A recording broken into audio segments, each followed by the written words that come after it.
اور یہ وہ دور ہے جب چائنا سمیت ایران کے علاقوں تک تاتاری فتنہ، ہلاکو خان کا فتنہ اسلامی سلطنتوں کو برباد کر چکا تھا، اور خلافت بنو عباس اور خلافت بغداد کو تاخت و تاراج کرنا ہی چاہ رہا تھا، قریب تھا،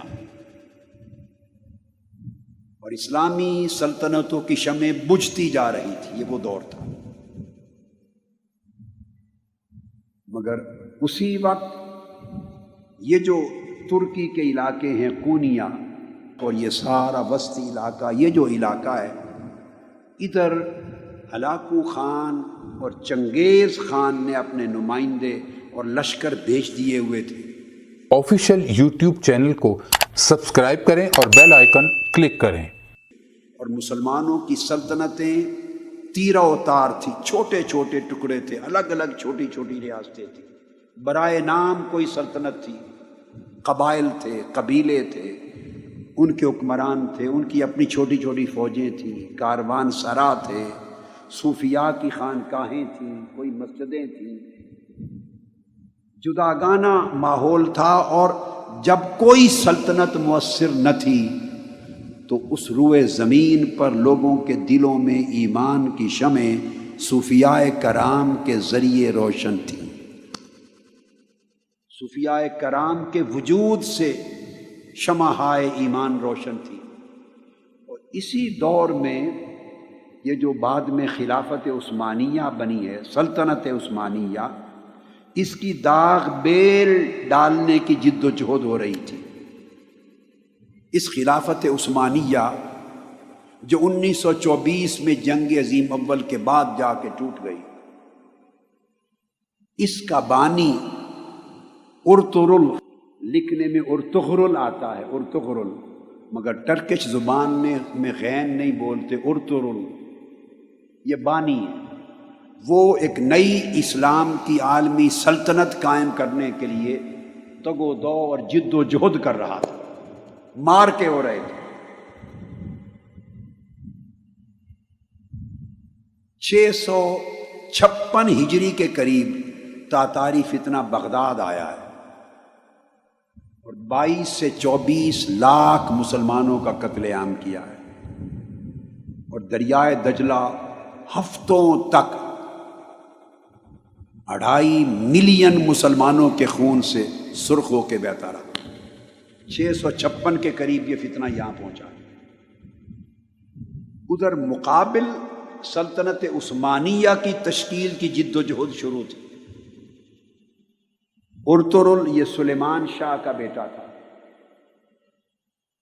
اور کونیا ہیڈ کوارٹر تھا سلجوقی سلطنت سلطان علاء الدین کا، اور یہ سلطان علاء الدین جب بادشاہ تھا تو ادھر مولانا روم آباد ہو چکے تھے، کونیا میں سیٹل ہو چکے تھے۔ یہ جو سلطان علاء الدین تھا سلجوقی، اس کی بھتیجی حلیمہ سلطان، اس کی شادی ہوئی ارطغرل سے، جس کو اردو میں لکھتے ہوئے ارطغرل بولتے، ارطغرل سے ہوئی۔ اس کے 3 بیٹے ہوئے، اس کا چھوٹا بیٹا، اس کا نام تھا عثمان۔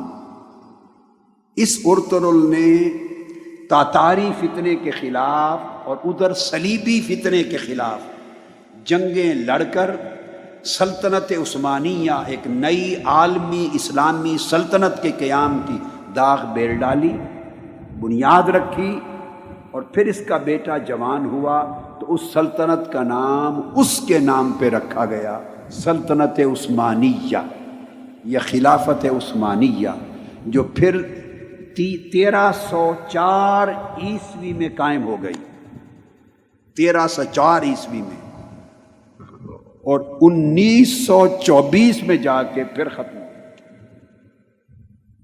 جب کیلیفیٹ کا انسٹیٹیوشن توڑنے کا اعلان ہو گیا۔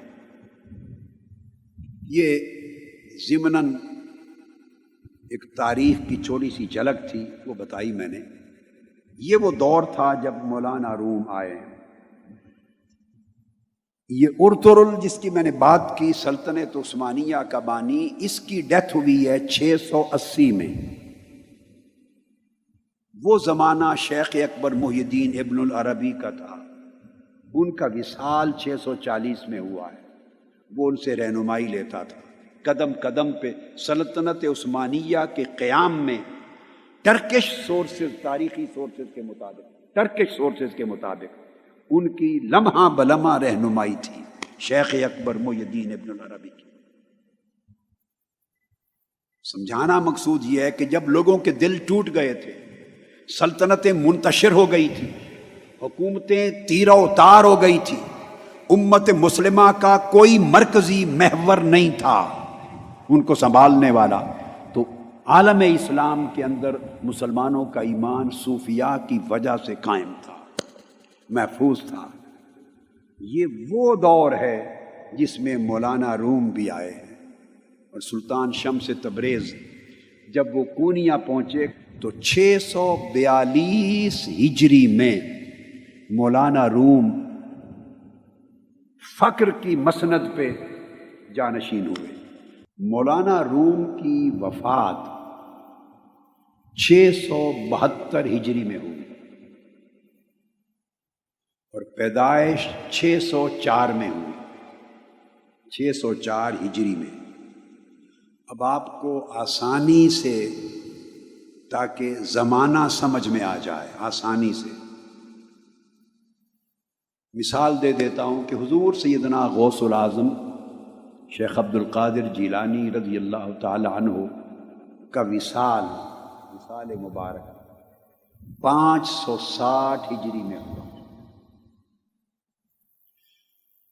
تو حضور سیدنا غوث العظم رضی اللہ تعالیٰ عنہ کے وصال کے ٹھیک 44 برس کے بعد مولانا روم کی ولادت ہوئی، پیدائش۔ حضور غوث پاک رضی اللہ تعالیٰ عنہ کی وفات کے ٹھیک 44 برس کے بعد مولانا روم کی ولادت ہوتی ہے۔ یہ آپ کو زمانے کا اندازہ بتا رہا ہوں۔